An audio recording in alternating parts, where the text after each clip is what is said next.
നമസ്കാരം. ADGP MR Ajith കുമാറിനെതിരെ ഗുരുതരമായ ആരോപണവുമായി HRDS സെക്രട്ടറി അജി കൃഷ്ണൻ. സ്വർണ്ണക്കള്ളക്കടത്ത് കേസ് അട്ടിമറിക്കാൻ ശ്രമിച്ചത് അജിത് കുമാറാണ് എന്നും മുഖ്യമന്ത്രി പിണറായി വിജയനെതിരെ മിണ്ടരുത് എന്ന് ഷാജ് കിരൺ വഴി കേസിലെ പ്രതിയായ സ്വപ്ന സുരേഷിനോട് പറഞ്ഞുവെന്നും അജി കൃഷ്ണൻ പറയുന്നു. സ്വപ്നയോട് സംസാരിക്കുന്നതിനിടെ ഷാജ് കിരണിന് ADGPയുടെ ഫോൺ കോൾ വന്നു. HRDS സ്റ്റാഫ് ഇതിന് സാക്ഷികളാണ് എന്നും HRDSന്റെ ജനറൽ സെക്രട്ടറി അജി കൃഷ്ണൻ പ്രതികരിച്ചു.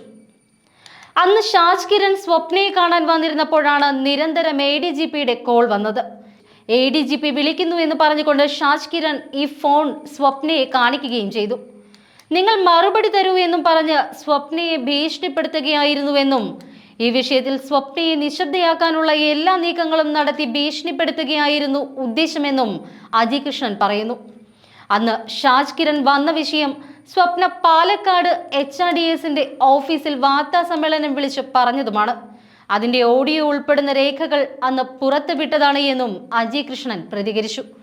അദ്ദേഹത്തിന്റെ വാക്കുകളിലേക്ക്. അതായത് ആദ്യം ഈ ഷാജി കൃഷ്ണൻ വന്നപ്പോൾ എന്താ ഉണ്ടായേ, പിന്നീട് എങ്ങനെയാണ് അവിടെ സംഭവങ്ങൾ ഉണ്ടാവുന്നത്?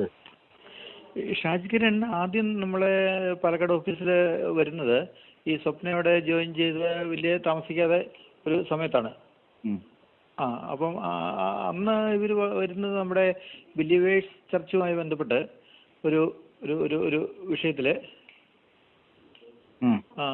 ഒരു വിഷയത്തില് ഒരു ഫണ്ട് അവര് നമ്മുടെ ചാരിറ്റീസിലേക്ക് ഒരു ഫണ്ട് ചെയ്യാം എന്നും പറഞ്ഞ് ആണ് വന്നത്. അവരുടെ അമേരിക്കയിലെ അവരുടെ സംവിധാനങ്ങളൊക്കെ ഉണ്ടല്ലോ. അപ്പോൾ അവർക്കിപ്പോൾ FCRA ഗവൺമെന്റ് ക്യാൻസൽ ചെയ്ത് കളഞ്ഞതുകൊണ്ട് അവർക്ക് അങ്ങനെ ഫണ്ട് കൊണ്ടുവരാൻ കഴിയുന്നില്ല. അപ്പം നമുക്ക് ചാരിറ്റീസിന്റെ അക്കൗണ്ടിലേക്ക് വേണമെങ്കിൽ അവര് നമ്മുടെ പ്രോജക്റ്റിലേക്കുള്ള ഫണ്ട് അവര് അവിടുന്ന് സംഘടിപ്പിച്ച് തരാം എന്നൊക്കെ പറഞ്ഞിട്ടാണ് വന്നത്. അത് പക്ഷേ നമുക്ക് ഇവരന്ന് അതിനൊരു കമ്മീഷനൊക്കെ പറഞ്ഞത് ഒരു 3000-ഓളം കോടി രൂപയുടെ ഒരു പദ്ധതിയാണ് പറഞ്ഞത്. അപ്പോൾ അത് നമുക്ക് പക്ഷേ സ്വീകാര്യമല്ലായിരുന്നു. ഈ കമ്മീഷൻ കൊടുത്തിട്ട് അങ്ങനെ ഒരു കാര്യം നമുക്ക് ചെയ്യൽ എളുപ്പമല്ലാത്തോണ്ടേ. അതിനുശേഷം പിന്നീട് അവര് പോയി. പിന്നീട് ഏതാണ്ട് ഒരു മാസം കഴിഞ്ഞിട്ടാണ് ഈ സ്വപ്നയുടെ ഈ 164 സ്റ്റേറ്റ്മെന്റ് കൊടുക്കുന്ന ഒരു സമയം ആയപ്പോഴാണ് പിന്നീട് വരുന്നത്. അന്ന് ഉണ്ടായത് രാവിലെ അന്ന് ഇയാളൊരു 11 മണിയോടുകൂടിയാണെന്ന് തോന്നുന്നു അവിടെ വന്നത്.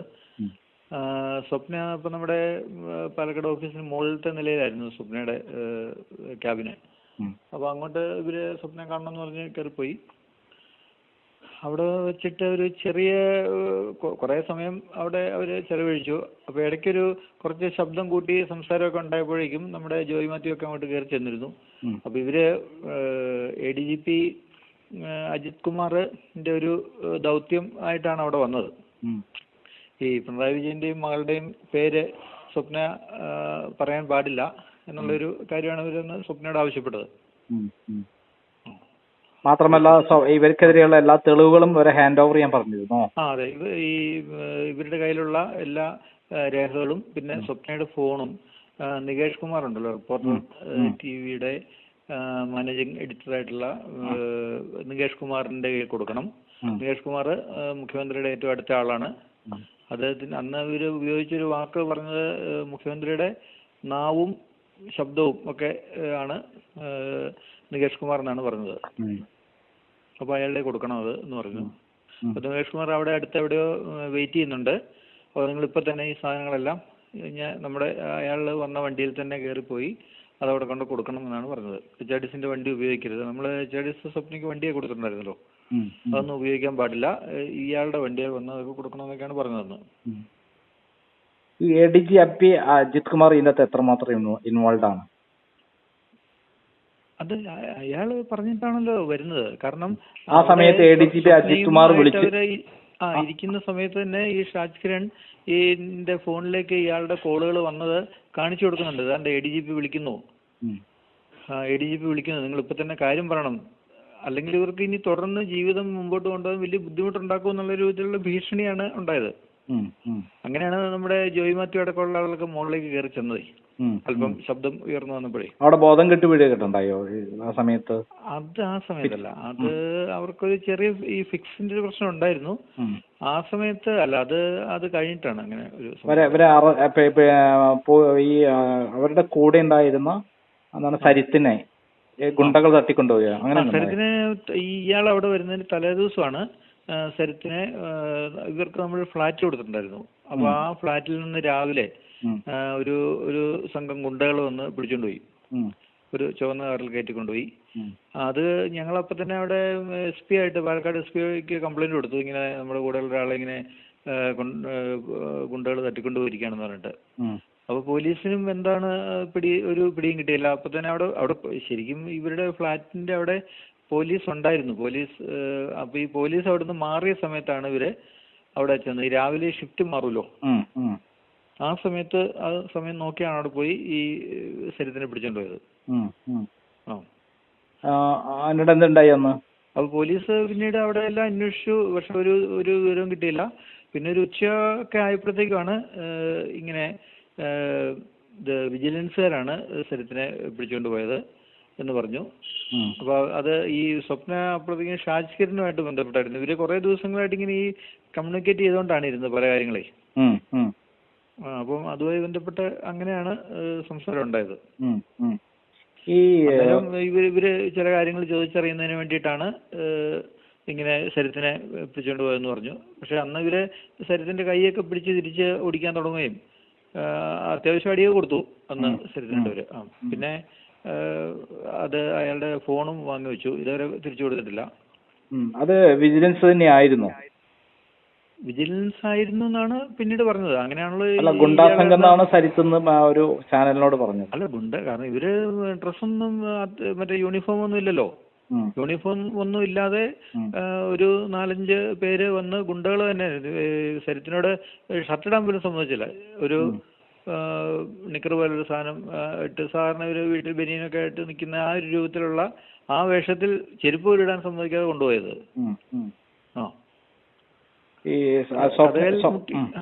പിന്നെന്താ ഉണ്ടായേ പറഞ്ഞോളൂ. അല്ല, കഥകൾ മുട്ടി പിടിച്ച് അങ്ങനെ ബലമായിട്ട് പിടിച്ച് വണ്ടിയെ കയറ്റി കൊണ്ടുപോയത്. അപ്പൊ ഫ്ലാറ്റിൽ താമസിക്കുന്ന മറ്റാളുകളെല്ലാം കൂടെ ഓടിയൊക്കെ വന്നപ്പോഴേക്കും ഒക്കെ ഇവര് അവിടുന്ന് കടന്നു പോയി കഴിഞ്ഞിരിക്കുന്നു. വളരെ ഗുരുതരമായ വിഷയങ്ങളാണ്. അന്ന് ഇയാള് ഇതിന്റെ വിജിലൻസ് ഡയറക്ടറാണ്, ഈ അജിത് കുമാർ. അതിന്റെ പേരിലല്ല അദ്ദേഹത്തെ മാറ്റിയത്? അതിന്റെ പേരിലാണ്. ആ വിഷയം അന്ന് വിവാദമായപ്പോഴാണ് ഇയാളെ വിജിലൻസ് ഡയറക്ടർ സ്ഥാനത്ത് നിന്ന് മാറ്റി നിർത്തിയത്. അതിനുശേഷം പിന്നീട് പിണറായി വിജയൻ ഇയാളെ ലോ ആൻഡ് ഓർഡറിന്റെ ചുമതലയുള്ള ADGP ആയിട്ട് കൊണ്ടുവരികയാണ് ചെയ്തത്. അതെ. ഇപ്പൊ ഉണ്ടായിട്ടുള്ള സംഭവ വികാസങ്ങളിൽ നേരത്തെ ഇവരെ കൊല്ലാൻ വേണ്ടിയിട്ട് ഇവരെ ഇവിടുന്ന് കൊറോണ സമയത്ത് കടത്തിക്കൊണ്ടുപോയതും ബാംഗ്ലൂർ കടത്തിയതും ഇദ്ദേഹമാണെന്ന് പറയുന്ന ഒരു സ്റ്റേറ്റ്മെന്റ് വന്നിട്ടുണ്ട്. അതെ. അത് ഈ അന്ന് ഇവരുടെ പിണറായി വിജയന്റെ പ്രിൻസിപ്പൽ സെക്രട്ടറി ഉണ്ടായിരുന്നല്ലോ, ശിവശങ്കർ. അപ്പം അയാളാണല്ലോ അതെല്ലാം ഹാൻഡിൽ ചെയ്തത്. അപ്പൊ ഇയാളും ഇവരെല്ലാവരും ഈ പിണറായി വിജയൻ ചെയ്യുന്ന ഒരു പരിപാടി എന്ന് പറയുന്നത് കേരളത്തിലെ ഏറ്റവും ഒരു ക്രിമിനൽ പശ്ചാത്തലമുള്ള അല്ലെ ക്രിമിനൽ മൈൻഡുള്ള ഉദ്യോഗസ്ഥരെയാണല്ലോ അയാൾ കൂടെ നിർത്തുന്നത്. അല്ല, ഇവിടെ മാന്യന്മാരെയും അന്തസ്സുള്ളവരെ ആരെയും ഇയാൾ കൂടെ നിർത്തിയല്ലോ. അത്തരം ഉദ്യോഗസ്ഥരെ ആരെയും ഇയാൾക്ക് വേണ്ടല്ലോ. അത് ഇയാൾ പണ്ട് മുതലേ അങ്ങനെയാണല്ലോ ചെയ്തുകൊണ്ടിരിക്കുന്നത്. ഞാനൊക്കെ ഈ SFIയിലുള്ള സമയത്ത് തന്നെ നമുക്കറിയാലോ, തിരുവനന്തപുരത്ത് അന്ന് ഈ കുട്ടികളെ SFIയുടെ ആ സമരങ്ങളിൽ കുട്ടികളെ റോഡിലിറക്കി വിടുന്നതും ഇവരെ പ്രകോപിതരാക്കുന്നതും ബസ്സിന് തീ വെക്കാൻ പറഞ്ഞു വിടുന്നതും എല്ലാം ഇയാളാണല്ലോ. താങ്കൾക്കെതിരെ പിന്നെ കേസ് എടുപ്പിച്ചതും എല്ലാം തന്നെ ഈ ADGP തന്നെയാണ്? അജിത് കുമാർ. അതെ. അത് നമ്മള് മറ്റേ ആദിവാസികളുടെ സ്ഥലം തട്ടിയെടുത്തു, ആദിവാസിയെ മർദ്ദിച്ചു എന്നൊക്കെ പറഞ്ഞിട്ട് എന്റെയും നമ്മുടെ വൈസ് പ്രസിഡന്റ് KG വേണുഗോപാല്, നമ്മുടെ പ്രസിഡന്റ് സ്വാമിജി ആത്മനബി, ഇങ്ങനെ എല്ലാവരുടെയും കൂടെ പേരിലാണ് കേസെടുത്തത്. അല്ലെ, എന്നെ മാത്രമാണ് അറസ്റ്റ് ചെയ്തത്. ഇവർക്കൊക്കെ പിന്നെ നമ്മള് ഹൈക്കോടതിയിൽ നിന്ന് മുൻകൂർ ജാമ്യം എടുക്കുകയത്. അങ്ങനെ HRDസിനെ അതിഭീകരമായിട്ട് വേട്ടയാടുക ചെയ്തത് ഇയാള്. അതിന് മുഴുവൻ പിണറായി വിജയൻ ഉപയോഗിച്ച ഈ അജിത് കുമാറിനെയാണ്.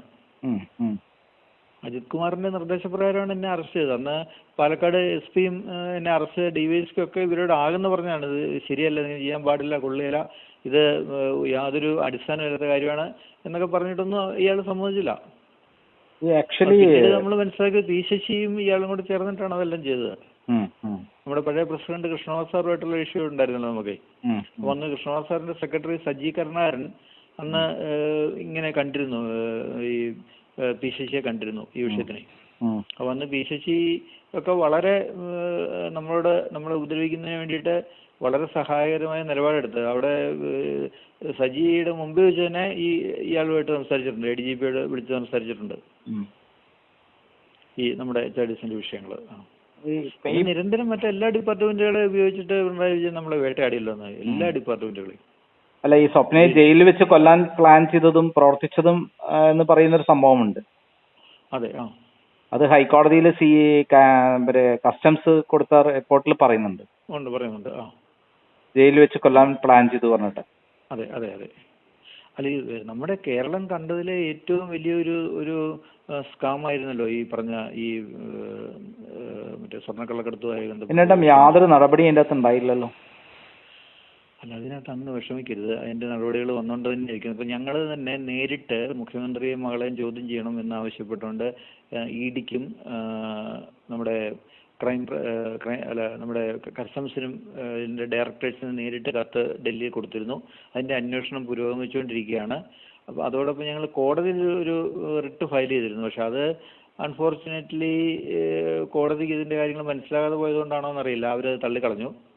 പിന്നെ ഈ കോടതികൾ പലപ്പോഴും കാര്യങ്ങൾ വേണ്ടത്ര മനസ്സിലാക്കാതെ പോകുന്നുണ്ടെന്ന് വിചാരിക്കുന്നു. പിന്നെ വക്കീലന്മാരൊക്കെയാണല്ലോ അവരെ പറഞ്ഞത് മനസ്സിലാക്കി കൊടുക്കേണ്ടത്. അതിനുള്ള വക്കീലിന്റെ ശേഷി കുറവൊക്കെ അതിനെ ബാധിക്കുന്നുണ്ട്.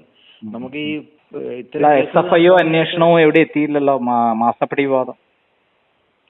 അതിനകത്തൊക്കെ ചില പ്രശ്നങ്ങളുണ്ടെന്ന് തോന്നുന്നു. അതിന്റെ പേരിലല്ലേ സുരേഷ് ഗോപിയെ വിജയിപ്പിക്കാൻ വേണ്ടി പ്ലാൻ ചെയ്തതെന്ന് പറയുന്ന ആരോപണം വന്നിരിക്കുന്നത്. എന്തോ സുരേഷ് ഗോപി എങ്ങനെയാണ് ജയിച്ചത്? ഇതുകൊണ്ടാണ് ആരെങ്കിലും ജയിപ്പിക്കാവുന്ന കാര്യമാണോ? അല്ല, അവിടെ ക്രിസ്ത്യൻ വിഭാഗത്തിന് അദ്ദേഹത്തിന്റെ പേഴ്സണൽ വോട്ട് കിട്ടുമ്പോൾ തന്നെ ഇങ്ങനെ ഒരു സംഭവം അവിടെ ഉണ്ടായി എന്നുള്ളത് സത്യമാണ്. അത് നന്ദകുമാർജി ഒരു കാര്യം മനസ്സിലാക്കേണ്ടതായിട്ടുണ്ട്. നന്ദകുമാർജി ഇതെന്താ ഇങ്ങനെ പറയുന്നത് എനിക്കറിയില്ല. കാരണം ഒരു കാര്യം ഒന്ന് ഓർത്തു നോക്കിക്കേ, ഇവിടെ ക്രിസ്ത്യൻ വിഭാഗം വളരെ ക്ലിയർ ആയിട്ട് മനസ്സിലാക്കിയിരിക്കുന്നു. കേരളത്തിൽ മാത്രമല്ല, ഇന്ത്യയിലൊട്ടാകെ ഉണ്ട്, എങ്കിലും കേരളത്തിൽ ഇത് വളരെ രൂക്ഷമാണ്. ഈ മത ന്യൂനപക്ഷം, അതായത് മുസ്ലിം സമുദായത്തിന് വേണ്ടിയിട്ട് മാത്രം CPMഉം കോൺഗ്രസും എല്ലാം ഒരുപോലെ നിൽക്കുകയാണ്. ആ തിരിച്ചറിവ് ക്രിസ്ത്യൻ വിഭാഗത്തിനുണ്ടായിരുന്നു. നമ്മുടെ ഹിന്ദുക്കൾക്ക് അതൊക്കെ പൂരത്തിന്റെ കാര്യത്തിൽ അന്ന് രാത്രി അദ്ദേഹത്തെ പെട്ടെന്ന് ഇവരുടെ വാനിൽ, സേവാഭാരതിന്റെ വാനിൽ അവിടെ എത്തിക്കുകയും അദ്ദേഹം അതിന്റെ ഫൈറ്റ് ചെയ്യുന്ന ഒരാളായി മാറ്റുകയും ചെയ്തു, ആരും അറിയാതെ. സുരേഷ് ഗോപി അങ്ങനെ എത്തിച്ചേരാവുന്ന ഒരു സാഹചര്യം, അദ്ദേഹം ആ ഇലക്ഷനിൽ ഒന്ന് പിന്നോട്ട് നിൽക്കുന്ന സന്ദർഭത്തിലാണ് അന്നേരം അദ്ദേഹം അവിടെ വന്ന് കയറിയത്. അല്ല, പൂരത്തിന്റെ സമയത്ത് ഇപ്പൊ എന്താണെന്ന് വെച്ചാൽ ഈ CPM അധികാരത്തിൽ വന്നതിന് ശേഷം പിണറായി വിജയൻ കാണിക്കുന്ന ഒരു പണി എന്ന് പറയുന്നത് മുസ്ലിംസിനെ ഒന്ന് സൂപ്പിക്കാൻ വേണ്ടിയിട്ട് എല്ലാ ഹിന്ദു സംവിധാനങ്ങളെയും തകർക്കുന്ന പണിയാണല്ലോ കാണിക്കുന്നത്. ഇപ്പൊ ശബരിമല അതെല്ലാം ഉണ്ടായത്. ശബരിമല ഉണ്ടായിരിക്കുന്നു. അതിനുശേഷം ഇപ്പം എല്ലാ അമ്പലങ്ങളിലും, ഇപ്പം ഗുരുവായൂർ മാത്രമല്ല പല അമ്പലങ്ങളും കൈയടക്കാൻ നോക്കുന്നു. അതുപോലെ ഒരുപാട് കുഴപ്പങ്ങൾ ഉണ്ടാക്കുന്നുണ്ടല്ലോ. എന്നുവെച്ചാൽ അത് ഇവിടെ തമിഴ്നാട്ടിൽ സ്റ്റാലിനും ചെയ്യുന്നുണ്ട് ആ കാര്യം. അമ്പലങ്ങൾക്കെതിരെ ഒരു ആക്രമണം ഇവര് അഴിച്ചുവിടുന്നുണ്ട്. ഇതൊക്കെ ഹാൻഡിൽ ചെയ്യുന്നത് എല്ലാം ഈ മുസ്ലിം വിഭാഗത്തെ തൃപ്തിപ്പെടുത്താൻ വേണ്ടിയിട്ടാണ്. അവരുടെ അത്തരം ഒരു അജണ്ട വിജയിപ്പിക്കാൻ വേണ്ടിയിട്ടാണ് ഇവർ ഈ പണിയെല്ലാം കാണിച്ചുകൊണ്ടിരിക്കുന്നത്. ഇപ്പൊ ലഹു ജിഹാദ്, നർക്കോട്ടിക് ജിഹാദ്, ലാൻഡ് ജിഹാദ്, ഇതെല്ലാം ജിഹാദാണല്ലോ. എന്റെ ഒരു ചോദ്യം, എന്തുകൊണ്ടാണ് ഈ പറയുന്ന SFIO അന്വേഷണം നടന്നിട്ട് ഇതുവരെ 8 മാസം കഴിഞ്ഞിട്ട് ഇതുവരെ അത് തൊട്ടിട്ടില്ല? എല്ലാ തെളിവുള്ളതല്ലേ കരിമണൽ കർത്തയുടെ ഇടപാടിൽ പിണറായിനെ മകളെ തൊട്ടുവോ? എന്തുകൊണ്ടാണ് തൊടാത്തത്? ഇതൊക്കെ ഒരു അഡ്ജസ്റ്റ്മെന്റിന്റെ ഭാഗമല്ലേ? അഡ്ജസ്റ്റ്മെന്റ് വിചാരിക്കണ്ട. കാരണം എന്താ കാര്യം, ലാവ്ലിൻ കേസ് 8 വർഷമായി. ഇതെല്ലാം നന്ദകുമാർജി ഇത്തരം വിഷയത്തില് സെൻട്രൽ എടുക്കുന്ന ചില നിലപാടുകൾ അത് വളരെ ഇത്തിരി സ്ലോ ആണ് എന്നുള്ളൊരു പരാതി ഞങ്ങൾക്ക്. 8 വർഷം കഴിഞ്ഞാൽ പ്രതികളും മരിച്ചു, പരാതിക്കാരും മരിച്ചു, അല്ല സാക്ഷികളും മരിച്ചു. 8 വർഷം കഴിഞ്ഞ് സുപ്രീം കോടതി എത്തിയിട്ട്. മനസ്സിലായി. അങ്ങയുടെ അങ്ങ് കൊടുത്തിരിക്കുന്ന ആ റിട്ടുണ്ടല്ലോ, എതിരെ കൊടുത്തിട്ടുള്ള ആ സംഭവം എന്തായാലും നമ്മളത് ഇവിടെ നമ്മളൊക്കെ ഞങ്ങളൊന്ന് ഒരിക്കല് അല്ല, എന്റെ ചോദ്യം പ്രതികളും സാക്ഷികളും മരിച്ചിട്ട് 8 വർഷം കഴിഞ്ഞു. ഇത് സംഭവം നടന്നത് 1996-98 കാലഘട്ടത്തിലല്ലേ? അല്ല, അത്തരം ചില പോരായ്മകൾ ഉണ്ടാകുന്നുണ്ട്. പിന്നെ ഇതിനകത്ത് ഇത്തരം വിഷയത്തിലൊക്കെ വരുമ്പോൾ നമ്മൾ കാണേണ്ട ഒരു കാര്യം എന്ന് വെച്ചാൽ ഇതെല്ലാം ഉദ്യോഗസ്ഥന്മാരാണെന്ന് വിചാരിക്കണേ. ഈ ഇന്ത്യയിലും എല്ലാം ഈ ഉദ്യോഗസ്ഥരുടെ ഒരു മനഃശാസ്ത്രം എന്ന് പറയുന്നത് ഒരു കാര്യവും ചെയ്യാതിരിക്കുക അഡ്ജസ്റ്റ്മെന്റുകളുടെ ഒരു കളിയാണല്ലോ. പക്ഷെ ഇത് സോളിസിറ്റർ ജനറലാണ്, തുഷാർ മേത്തയാണ് എന്റെ കൈകാര്യം ചെയ്യുന്നത്, കോടതിയിൽ ചെന്ന് പറയുന്നത്. സിബിഐയുടെ അഡ്വക്കേറ്റ് അല്ലേ? അതെ, സിബിഐയുടെ അഡ്വക്കേറ്റ് എന്ന് പറഞ്ഞാൽ നമ്മുടെ അമിത്ഷായുടെ വലങ്കയാണ്. അദ്ദേഹത്തിന്റെ ഗുജറാത്തിലെ കേസൊക്കെ നടത്തിയ അഭിഭാഷകനാണ്. എന്തായാലും അങ്ങ് ഒരു കാര്യം മനസ്സിലാക്കിക്കോളൂ, ഇനി ഇൻ കേസ് ഇദ്ദേഹത്തെ സഹായിച്ചു എന്ന് കരുതുന്ന നമ്മുടെ ഒരു കേരള കേഡർ IAS ഉദ്യോഗസ്ഥൻ ഉണ്ടായിരുന്നു. അദ്ദേഹം പക്ഷേ ഇപ്പം ആ ഒരു തലത്തിൽ നിന്നെല്ലാം മാറിപ്പോയിട്ടുണ്ട്. അദ്ദേഹത്തെ വേറൊരു ചുമതല ഏൽപ്പിച്ച് വിട്ടിട്ടുണ്ട്. അപ്പോൾ അതുകൊണ്ടൊക്കെ തന്നെ ഇനിയിപ്പോൾ അത്തരം സഹായങ്ങൾ എന്തെങ്കിലും കിട്ടാനുള്ള സാധ്യത തീരെ പിണറായി വിജയനും ആൾക്കും ഇല്ല. അതങ്ങ് നടന്നാൽ മാത്രമേ വിശ്വസിക്കാവൂ. കാരണം നടക്കാത്തിടത്തോളം കാലം ഈ അഡ്ജസ്റ്റ്മെന്റ് സത്യമാണെന്നല്ലേ വിശ്വസിക്കാൻ പറ്റുന്നത്. അതുകൊണ്ടാണ് ഞാൻ BJPയുടെ കൂടെ വന്നിരുന്ന ഒരാളാണ്. പക്ഷെ BJP ഇത് കച്ചവടം ചെയ്യുന്നു എന്ന് എനിക്ക് തോന്നിയോണ്ടാണ് ഞാൻ പറയുന്നത്. കേരളത്തിൽ BJP എന്ത് ചെയ്യുന്നു എന്നുള്ളതിനെ സംബന്ധിച്ച് എനിക്കറിയില്ല. പക്ഷേ ഒരു കാരണവശാലും കേന്ദ്ര നേതൃത്വം ഇത്തരം ഒരു പരിപാടികൾക്ക് നിൽക്കുന്ന ആളുകൾ അവിടെ ഇല്ല. ഞാനൊരു ചോദ്യം ചോദിക്കാം. നമ്മുടെ പ്രധാനമന്ത്രി ഇവിടെ വന്ന് പറഞ്ഞു പിണറായി വിജയൻ സ്വർണ്ണക്കള്ളക്കടത്ത് കേസിൽ അയാളുടെ ഓഫീസും അയാൾ പെട്ടിട്ടുണ്ടെന്ന് പറഞ്ഞു. അതേപോലെ നേരത്തെ ഇവരും പറഞ്ഞു, അമിത്ഷായും പറഞ്ഞു. എന്നിട്ട് എന്താ നടപടി ഒന്നും ഉണ്ടാവാത്തത്? അല്ല, അതിന്റെ കാര്യങ്ങൾ നടന്നുകൊണ്ടിരിക്കുന്നുണ്ട്. എന്ന് അതാണ് ചോദ്യം. Justice delayed means justice denied എന്നാണ്. പിന്നെ ഇത് എന്താ പറഞ്ഞ ഒരു കാര്യം മനസ്സിലാക്കണം. പിണറായി വിജയൻ ഒരു മുഖ്യമന്ത്രിയല്ലേ?